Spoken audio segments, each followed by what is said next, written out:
You want to hold a leader accountable? Have redeemable gold in the monetary system. And then you don't like what they're doing? You walk in and you pull out the gold. And the public is losing confidence. This is why it's so important to become your own central banker and have your own foundation of sound money. So let's take a look at this confidence. So where are we? Well, take a look at this particular graph, and this looks at public confidence between 1958 and 2025. And can you see that back in 1958, well, that public confidence was 73%. That was after World War. My friends, the global state of democracy that is going into 2026 warns that democracy worldwide is weakening under radical uncertainty. And the most serious threats to public freedoms are declines in freedom of the press, freedom of expression. And I'm experiencing that myself personally, and judicial independence and credible elections. These developments erode accountability, restrict civil space, and undermine the rule of law, leaving citizens with fewer protections and less ability to participate meaningfully in political life. So let's take a look at this, because we've got freedom of press, which declined in 43 countries, nearly 25% of those that were looked at. This is the broadest decline since 1975, signaling a major threat to public accountability and informed participation. Media restrictions, censorship, and selective access to information are reducing that transparency. And we all know what my favorite question is: how many times can you be lied to when you do not know the truth? Freedom of expression is also significantly under stress across multiple regions. Governments increasingly criminalize protest activity, restrict academic freedom, and limit dissent. Oh yeah, that works real well for your power. No, it takes it away. These curb silent opposition and weaken civil society's ability to hold leaders accountable. A free press is often called the immune system of democracy. Yet recent international democracy assessments show media freedom declining in dozens of countries, the broadest regression in decades. Journalists face censorship, intimidation, digital surveillance, and concentrated media ownership. When access to reliable information shrinks, accountability weakens. Citizens cannot challenge what they cannot see. In 2024 and 2025, watchdog organizations documented expanding restrictions not only in authoritarian states, but within established democracies. The result is subtle but powerful. Narratives become controlled, transparency fades, and public trust begins to erode from within. You want to hold a leader accountable? Have redeemable gold in the monetary system. And then you don't like what they're doing? You walk in and you pull out the gold. That forces fiscal responsibility and leadership accountability. What about judicial independence? Well, the rule of law is the weakest performing category globally. And that includes the U.S. I'm sorry to say this. 32 countries registered declines in 2024, with Europe accounting for 38% of these downturns. We're talking about advanced economies, and again, including the U.S. Politicization of courts and executive overreach undermines those checks and balances. How about credible elections and representations? How about that? Despite 74 national elections in 2024, representation scores collapsed to their worst level in more than 20 years. 7 times more countries declined than advanced. 7 times! Manipulated electoral processes and weakened parliaments reduce citizens' ability to influence governance. And so does the lack of accountability in finance. But again, redeemable gold? would solve this issue? How about civil liberties and economic equality? Declines in access to justice and economic equality further erode rights. Vulnerable groups face exclusion, worsening inequality, and weakening democratic resilience. I'm telling you, 94 countries declined in at least one democratic factor between 2019 and 2024. 54% of the countries, only 55 countries, that's 32%, improved. And those declines, they're widespread across Africa and Europe and the Americas, Asia Pacific, and the West Asia. It's all over the world. Civic participation remains relatively stable, but resilience is fragile and very uneven. This matters because ultimately we are in a transition. We have choices now that we will not have in the future if we don't take action today and get redeemable gold back in the system. Because I'm telling you, confidence is required in this con game, and the public is losing confidence. This is why it's so important to become your own central banker and have your own foundation of sound money. So let's take a look at this confidence, because I'm telling you, take my word on this one, I'll put my technical neck on the line. If confidence falls to the lower levels, hyperinflation will become very, very visible to everyone, and it's game over. Democracy depends on neutral courts and credible elections. Yet, judicial independence has declined across multiple regions, including parts of Europe and the Americas. Political interference, executive overreach, and weakened legislative oversight strain institutional balance. Although dozens of national elections were held recently, representation scores in global democracy indexes have fallen to their lowest levels in over 20 years. Elections alone are not enough. They must be trusted. When citizens question fairness, transparency, or equal representation, participation becomes symbolic rather than meaningful. Democracy survives not just on ballots, but on belief in the system behind them. So where are we? Well, take a look at this particular graph, and this looks at public confidence between 1958 and 2025. And can you see that back in 1958, well, that public confidence was 73%. That was after World War II. There was a big baby boom. There was lots of growth, lots of everything going on, and the public had confidence in the governing system. But look at where we are right now. At the end of 2025, well, again, we are kissing the lowest level ever, with just 17% of the public having trust in government.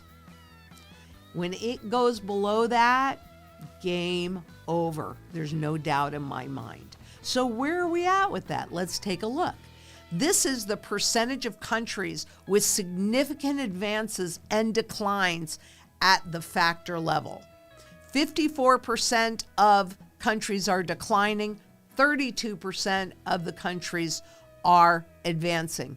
That's not very good odds. Where do you want to be in this? Can you see why it's so important to become your own central banker at this point in time? Critically important, because we're looking at rights, the rule of law, and representation here. Freedom of the press, judicial independence, credible elections, those are all declining. And what do we have left? All of them suffered broad declines in a 5-year period. So this can happen very quickly. That's why it's so important to be prepared. That's why I started preparing in 2008 when I saw what happened to the great financial crisis. That was the end of the system. That was the end of it. And taking a look at trust in the national government, that doesn't look so good either. 54% low or no trust in government. 54%. And if you don't trust the government, you're not trusting the central banks. And could it possibly be because you've lived through high or hyperinflation? I think so. Public confidence in government has fallen sharply over the past half-century. In the United States, trust levels that once hovered above 70% in the post-war era have dropped dramatically, reaching historic lows in recent years. Similar patterns appear across advanced economies. Economic instability, rising debt, inflation shocks following the COVID-19 pandemic, and widening inequality have amplified frustration. When people lose faith in institutions, the consequences extend beyond politics. Financial systems, central banks, and public policy all rely on shared confidence. History shows that when trust collapses, social and economic volatility often follows. In fact, when you look at the global protest tracker, something that I've looked at over the years, there were more than 128 significant anti-government protests that have erupted worldwide. More than 70 countries have experienced significant protests. Now, think about it. There's only 196 countries in the world, so these are some very, very high and growing numbers. There are 35 currently active major protests, and when the public comes together, we can make a difference. Even in Iran, that's talking about changing some of the tax laws and some of the laws because of all the protests. Iran, we can make a difference if we come together in community. 18 significant protests have occurred in countries that are not free. Like I said, like Iran and China and a number of other countries. Can you see the significance of this? Because if these kind of protests can erupt in countries that are not free, well, are any of us really free? But what does that really tell you? This is a global event. That's why I always call on a global community. If 3% of the population, just 3%, convert their garbage fiat government money into sound money that is above all governments and central banks, we can influence what happens next in our global monetary system. And we better. This is our opportunity. I've never seen a better one. Look, the Bulgarian government resigns following mass anti-graft protests. This is not just happening in one place. It is happening all around the world. And frankly, as legal immigration appears to freeze, President Trump launches the gold card to pay for the residency program. What is that gold card? Well, there it is. And remember, I've got the links to everything below. So if you want to follow this on your own, my preference is for you to form your own opinion on what's happening. That's why I always give you the links. But it's a $5 million card. From Latin America to Europe, from parts of Asia to the Middle East, public demonstrations have surged. Research groups tracking global unrest report hundreds of significant anti-government protests in recent years, spanning more than 70 countries. Citizens rally against corruption, rising living costs, electoral disputes, and restrictions on civil liberties. Even tightly controlled states have faced sustained public pressure. Protests reflect more than anger. They signal a demand for accountability and dignity. In a hyper-connected world, movements spread quickly, and local grievances become global conversations about fairness, transparency, and economic survival. What are the tax implications of this $5 million card? Well, quite frankly, the U.S. is the only country at this point that I know of that no matter where you live as a U.S. citizen, you're paying U.S. taxes. So anybody that enters under this program, all of their income, whether it's U.S. or non-U.S., would also be subject to U.S. taxes. We'll find out how successful that is, but can you see how it's only the extremely well-heeled that can afford to come into the U.S. now? That creates a problem in employment as well for those jobs that up to this point have been basically taken by people that were willing to do the dirtiest of all jobs. So it has broad implications right across the board. But what I really want you to think about is how far down on that confidence ladder that we are. And when people are hopeless, when they feel like there's nothing else they can do, they make choices they would not otherwise make. So that still lies in our future. And you know I pay attention to those confidence numbers all the time. When they drop to the lowest level ever, that will be a black swan event. That may not be initially apparent, but I imagine it will become very clear very shortly down the road. This is probably the most important thing that I talk to you about because this is something you can track yourself. How do you feel about this? How do you feel about this? I can't answer that. What should you do about it? That I can answer. Do yourself a big, huge favor in your family. Become your own central banker. Establish your sound money strategy along with food, water, energy, security, barterability, wealth preservation, community, and shelter. Get it done. Because once that confidence drops to that level, the lowest level ever, we are out of time. So get it done while you still can. And I know coming together in local community to ensure surety in all of the key areas that we need to lead a reasonably stable and pleasant life standard, well, that's local. Coming together on a global basis and getting sound money back in the system again, gotta do it. This is the opportunity, and I know we can. It's 1% that's ruling us. If we get 3%, we can overwhelm it. If we come together as we're seeing in Iran and many other places in the world, we can make this happen. Periods of uncertainty often drive individuals to seek security beyond traditional systems. Some turn to diversified assets such as gold, digital currencies, or decentralized finance. Others prioritize community resilience, food security, local networks, and reduced dependence on fragile supply chains. Financial experts debate the risks of inflation, debt expansion, and potential black swan disruptions.